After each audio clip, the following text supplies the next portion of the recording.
마태복음 9장 14절은 그때에라는 말로 시작을 하고 있습니다. 예수께서 새로운 축제를 시작하시고 식탁의 교제를 이어가시던 그때에 요한의 제자들이 와서 예수님께 질문을 하는 모습인 것이죠.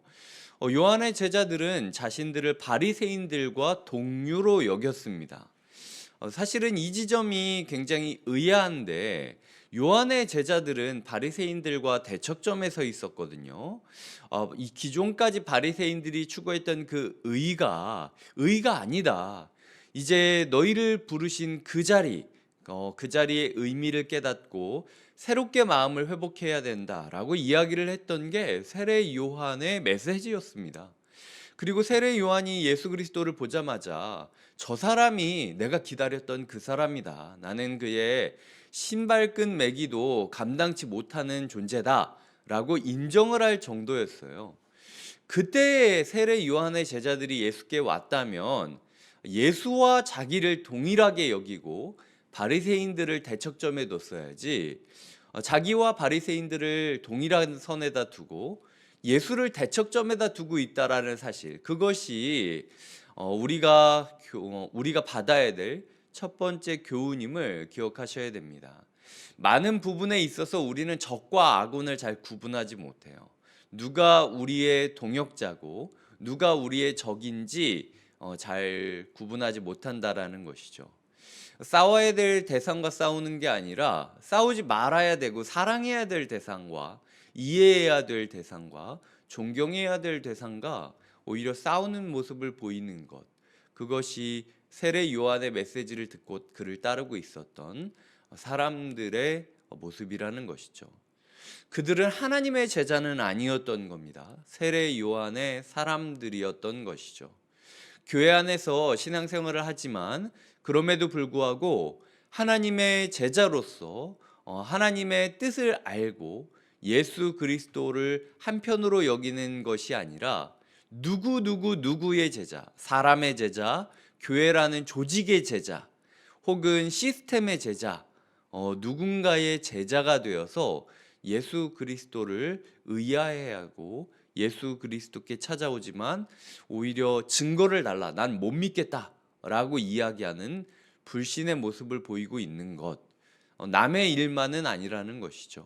우리의 삶 가운데 하나님께서 넌 정말 나를 있는 모습 그대로 받아줄 수 있는 존재니 내가 너의 구세주라는 것을 믿고 있느냐, 아니면은 기존까지 네가 신앙생활했던 그 신앙의 틀로 나를 해석하려고 그러고 나를 판단하려고 그러고 나를 꿰어 맞추려고 하느냐라고 이야기를 하고 있는 겁니다. 그래서 첫 번째로 우리가 기억해야 될 사실은 내가 주님을 있는 모습 그대로 받아들이고 있는가, 아니면 내가 누군가의 어떤 사람에 매혹되어 조직에 매혹되어 지금까지 내가 경험했던 경험에 매혹되어 예수 그리스도를 그 틀로 해석하고 꿰어 맞추려고 하는 것은 아닌가라는 지점을 기억하셔야 됩니다.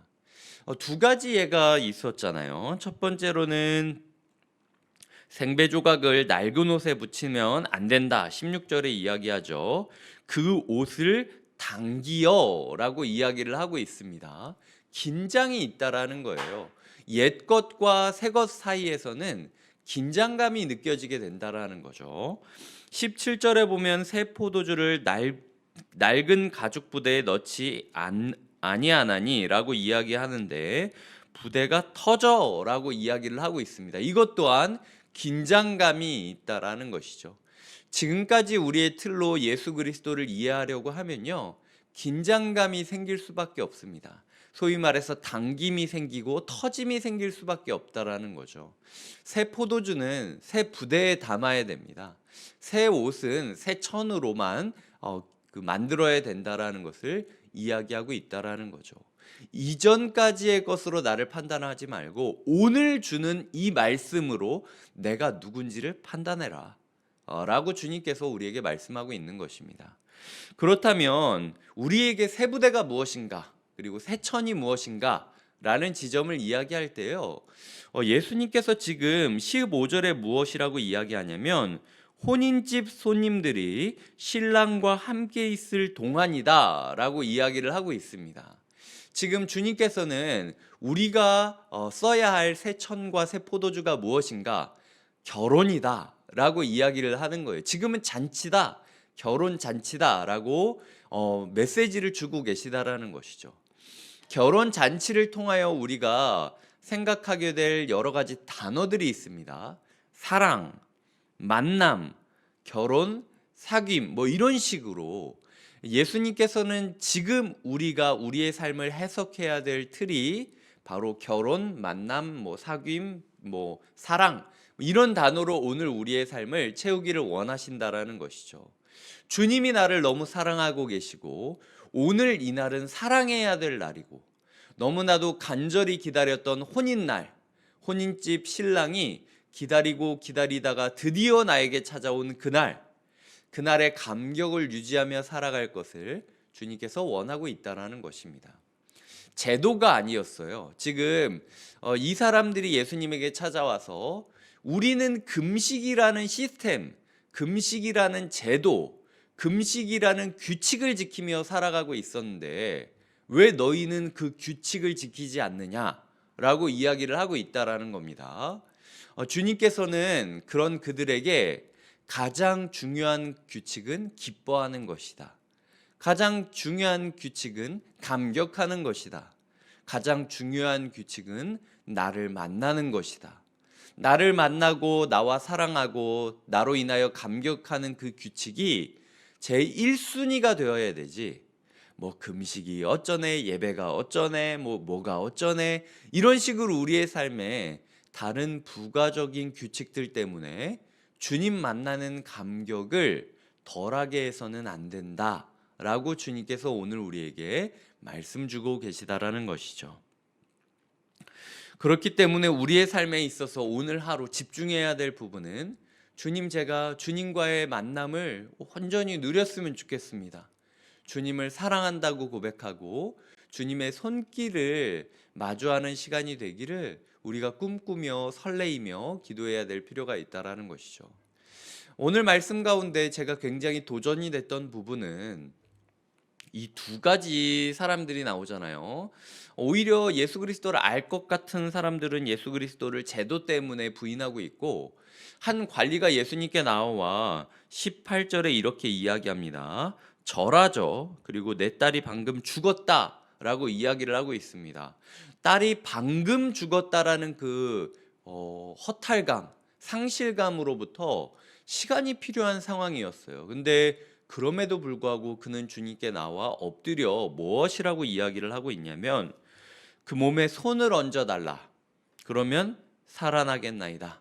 라고 이야기를 하고 있고 그 믿음 때문에 예수님께서는 그 딸을 회복시켜 주십니다. 그리고 21절에서도 혈루증 12해 동안이나 앓았던 여자가 이렇게 얘기하죠. 그 겉옷만 만져도 구원을 받겠다 함이라 라고 이야기를 하고 있습니다.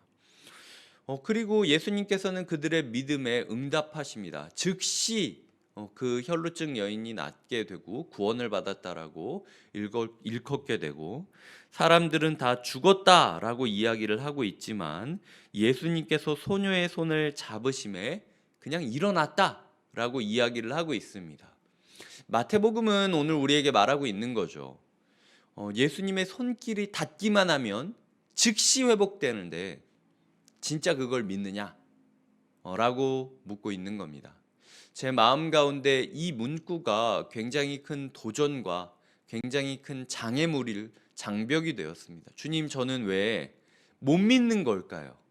이 종교인이라는 것, 종교인으로서 제가 목사로서 사역을 하면서 어느새 기대감을 잃어버리고 사람들에게 설레임을 주고 하나님께서 만져주시면 회복될 거다 담대히 외치는 것이 아니라 안 될 것만 생각하고 안 됐을 때 사람들이 실망하지 않도록 적당히 복음을 회칠하고 있는 것, 혹시 이것이 내가 전하는 설교, 내가 하고 있는 목회가 아닐까라는 두려움이 있으며 주님께 주님, 오늘만이라도 주님께서 저를 즉시 만지시면 저의 사역이 살아날 수 있고 오늘 이 말씀을 듣는 성도님 가운데 한 번이라도 주님의 손길이 닿기만 한다면 그들이 평생 동안 고민했던 문제가 즉시 회복될 수 있다라는 사실을 우리가 믿음으로 증거하게 해달라고 기도하는 시간이 있었습니다. 우리의 삶 가운데 풀리지 않는 문제가 많이 있죠. 오늘 우리가 기도하고 오늘 우리가 말씀한다고 해서 과연 바뀔까? 라는 마음이 들 수 있습니다. 하지만 그런 우리에게 주님께서는 말씀하고 있는 거죠. 즉시 바뀔 수 있다. 손만 닿으면. 네가 나한테 큰 거 요구할 필요가 없어. 그냥 나 한 번만 톡 손으로 만지게 해달라고. 내가 주님 손으로 톡 닿게만 해달라고. 기도 가운데 거창한 거, 뭐 하늘의 하나님께서 나에게 내려오셔서 나에게 증거해 주시고 내 삶은 뭐 기적 이런 거 다 필요 없이 주님 그냥 제가 다 모르겠고 한 번만 주님 손 닿게 해달라고 기도한다면 반드시 바뀔 수 있다고 주님께서 우리에게 약속하고 계시다라는 것이죠. 너무 우리가 비판적으로 비웃으면서 혹은 떠들면서 시간을 보내지 않았으면 좋겠습니다. 이 여인이 예수께 손을 닿기 위하여 손을 뻗었을 때 이 여인 주변에 얼마나 많은 사람들이 있었습니다. 얼마나 많은 사람들이 있었습니까? 그런데 그들은 기준치가 달랐어요. 그 여인은 손만 닿으면 나을 거라고 생각을 했는데 주변에 있던 다른 사람들은 에이 그래도 이 정도는 해야 내가 구원받을 수 있겠지라는 높은 기준치를 가지고 예수를 함부로 판단하고 있었기 때문에 손을 뻗지 않았던 거예요. 하나님 아버지 앞에서 우리가 그냥 주님은 나를 사랑하신다. 내가 손을 뻗기만 하고 닿기만 해도 그 사랑이 있기 때문에 나는 구원받을 것이다. 라는 희망만 있으면 된다라는 거죠. 움직이셔야 됩니다. 손을 뻗으셔야 돼요. 어떻게든 하셔야 됩니다. 주님께서는 그 작은 소녀의 믿음으로 그녀를 구원하신 게 아니었습니다. 그녀는 죽은 거였어요. 그녀의 아버지의 믿음 때문에 그녀가 살아날 수 있었던 겁니다. 꼭 내 문제만 내가 해결하는 것이고 저 사람의 문제는 저 사람이 알아서 변해야지라는 식으로 미루고 있지 않으셨으면 좋겠어요. 주님, 제 남편, 제 아내, 제 아이, 내 부모, 시체와도 같이 방금 죽은 것처럼 정말로 회생 가능성이 없지만 그래도 주님, 제가 믿음으로 나아옵니다. 주님께서 저 사람이 주님을 뻗어서 손닿지 못한다면 주님이 저 사람을 손 뻗어서 다 주시면 좋겠다라고 기도하는 하루가 되어야 한다라는 것이죠.